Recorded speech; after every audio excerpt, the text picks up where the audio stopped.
Assalamualaikum warahmatullahi wabarakatuh. Alhamdulillahi rabbil alamin alladzi farada alaina shiyam fi syahri Ramadan.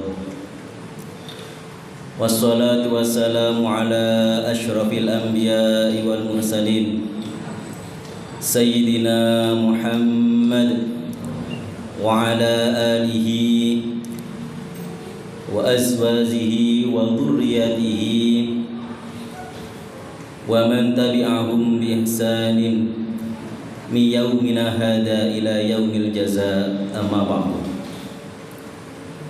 Alhamdulillah, pada malam hari ini kita harus banyak bersyukur kepada Allah Subhanahu wa taala. Berkat rahmah dan karunia-Nya kita bisa melaksanakan sholat tarawih di malam yang ke-7. Mudah-mudahan di malam pertama sampai malam ke-7 ini senantiasa ibadah kita kepada Allah, puasa kita kepada Allah diterima di sisinya. Amin amin ya rabbal alamin.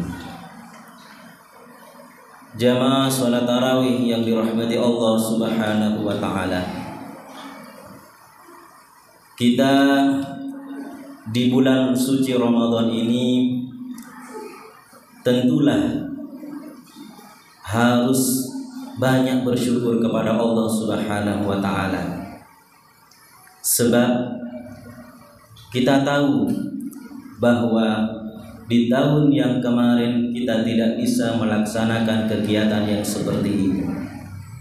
Bisa jadi saudara kita mungkin sudah menghadap kepada Allah Subhanahu wa taala. Oleh karenanya di bulan Ramadan yang penuh berkah ini, dengan penuh ampunan ini, senantiasa kita harus lebih bersemangat lagi untuk beribadah kepada Allah Subhanahu wa taala. Jamaah yang dirahmati Allah Subhanahu wa taala, puasa itu mempunyai pengertian secara bahasa dan juga mempunyai pengertian secara syariah. Kalau puasa menurut secara bahasanya itu hanya al-imsak, hanya mencegah. Itu pengertian secara bahasa. Sedangkan kalau puasa menurut syariatnya adalah al-imsaku 'anil muftirati 'ala wajhi mahsusah, mencegah dari sesuatu yang membatalkan atas cara yang khusus. Oleh karena itu di bulan suci Ramadan ini, kalau kita melihat puasa secara syariat, kita sudah pas. Artinya sudah tidak makan dan sudah tidak minum, mencegah dari sesuatu yang membatalkan. Akan tetapi kita perlu tahu pengertian puasa secara bahasanya itu adalah al-imsak, di mana kalau kata-kata al-imsak ini adalah harus mencegah secara zahir dan juga harus mencegah secara batin. Contoh kita mencegah secara batin adalah menjaga hati kita, secara zahir menjaga lisan kita.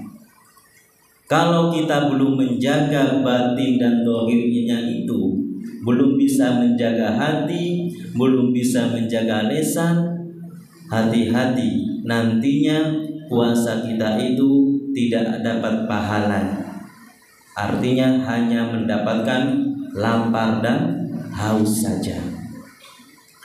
Sebab kalau kita berpuasa lebih menjaga kepada lisan dan hati, ini nantinya pahalanya itu akan dilipat gandakan oleh Allah Subhanahu wa taala.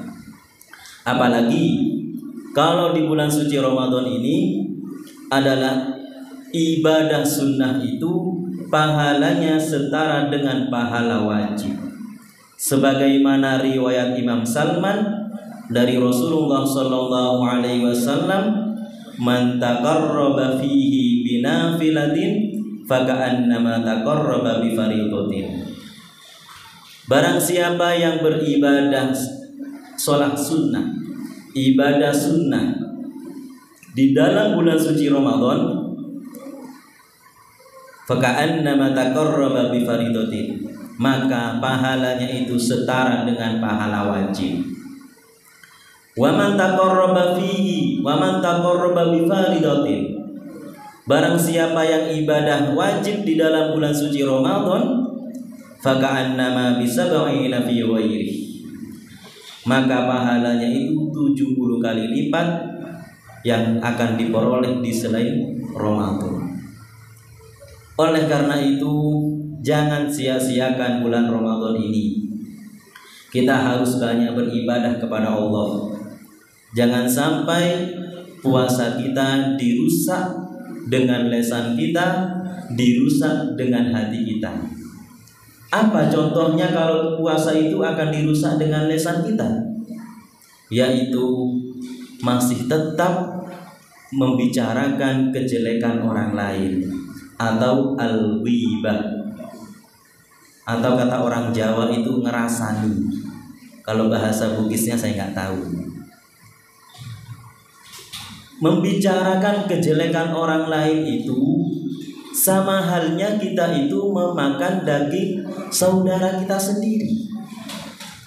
Allah Subhanahu wa taala berfirman,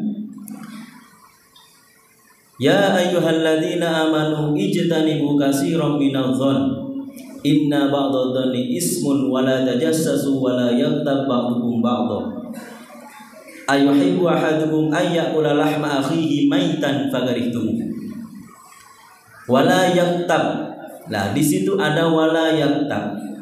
Dan janganlah engkau saling membicarakan kejelekan orang lain, lebih-lebih di bulan suci Ramadan. Kalau kita membicarakan kejelekan orang lain di bulan suci Ramadan, Allah mengibaratkan ayuhibbu ahadukum ayyakula lahma akhihi maitan fakarihtum. Apakah engkau senang memakan daging daripada saudaramu sendiri yang dalam keadaan sudah mati? Berarti kita itu seperti halnya kayak kanibal, memakan daging manusia. Nah, kalau kita berpuasa kok kemudian membicarakan kejelekan orang lain, itu artinya kita sudah makan daging saudara kita sendiri. Bahkan ada sebuah kisah daripada baginda Rasulullah SAW. Ada seorang perempuan, dia ini mau meminta izin kepada Rasul, akan tetapi dia ini gak mau menyampaikan apa yang dia ingin sampaikan kepada Rasul, sehingga menyuruh sahabat yang lain untuk meminta izinkan kepada Rasul.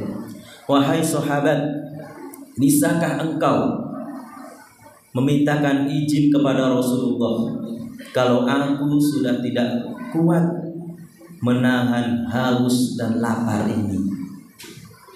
Akhirnya, kenapa engkau tidak bisa menyampaikan sendiri kepada Rasulullah? Kata sahabatnya, saya malu wahai sahabatku.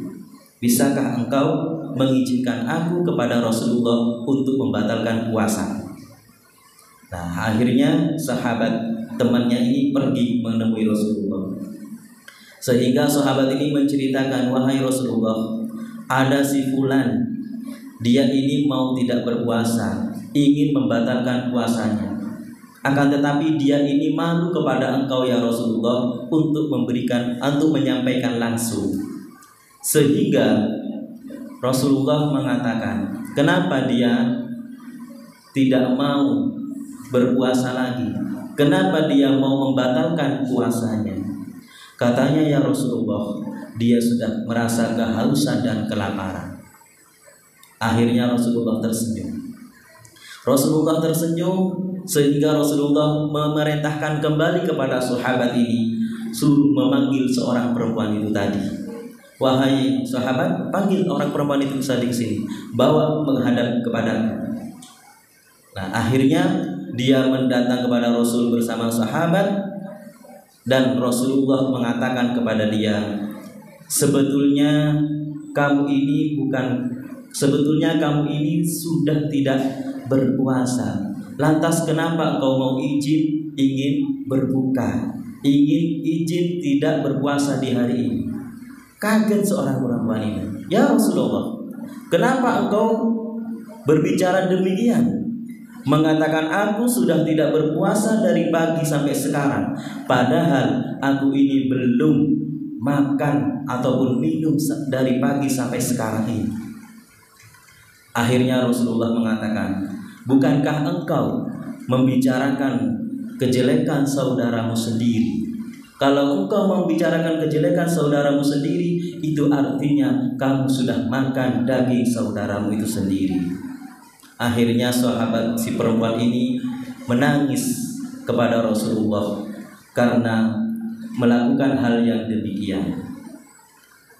Dari cerita ini bisa kita ambil beberapa hikmah, bahwa kalau kita sedang berpuasa di siang hari, mari kita harus lebih berhati-hati kepada lisan kita. Caranya bagaimana agar kita tidak bisa membicarakan kejelekan orang, agar kita terhindar dari membicarakan kejelekan orang itu, yakni dengan cara banyak membaca Al-Quran. Sebab Al-Quranul Karim ini diturunkan di bulan suci Ramadan, di mana Ramadan ini adalah salah satu bulan yang ditulis oleh Allah di Al-Quran. Sedangkan bulan yang lain itu tidak ada. Muharram, Safar, Rabiul Awal, Rabiul Tsani, semuanya itu tidak ada. Syawal, Dzulqa'dah, Dzulhijjah, Rajab, semuanya tidak ada di Al-Quran. Hanya Ramadanlah yang ditulis oleh Allah di dalam Al-Quran, yakni Syahrul Ramadan alladzi unzila fihil Quran. Hanya Ramadan inilah yang ditulis di dalam Al-Quran, melainkan bulan-bulan yang lain tidak ada. Di bulan-bulan yang lain hanya Allah berfirman Ashhurul Hurum, bulan-bulan yang mulia, tidak menyebutkan bulan Muharram ataupun Safar. Yang Allah sebutkan hanya bulan Ramadan. Oleh karena itu, agar kita terhindar dari membicarakan kejelekan orang lain, kita harus banyak membaca Al-Quran. Berapa yang harus kita khatamkan, disitulah kita nantinya akan memperoleh buah daripada apa yang kita lakukan. Wa tazawwadu fa inna khairaz zadi taqwa. Carilah bekal yang bagus adalah bekal at-taqwa, ketakwaan kepada Allah Subhanahu wa taala. Mudah-mudahan kita semua bisa memahami arti daripada puasa secara bahasa. Sebetulnya kalau kita kupas lebih dalam lagi akan lama, akhirnya nggak tarawih. Ya, akhirnya nggak tarawih, apalagi di sini tarawihnya 20. Alhamdulillah. Mudah-mudahan kita semua terjaga dari perkataan yang jelek, perkataan yang tidak diridhoi oleh Allah Subhanahu wa taala. Bisa lebih berhati-hati lagi mumpung kita masih di pekan pertama daripada bulan suci Ramadan.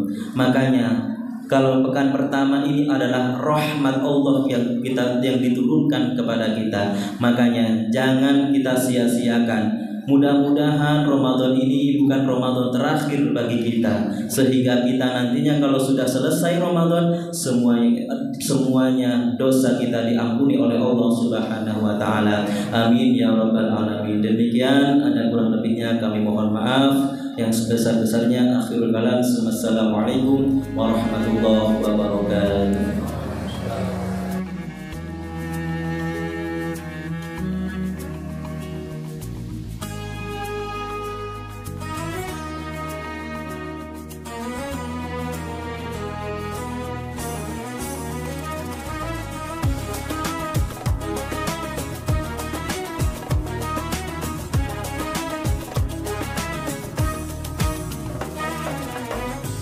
here on this special day. Our hearts are full of pleasure, a day that brings the two of you close together. We're gathered here to celebrate a moment you'll always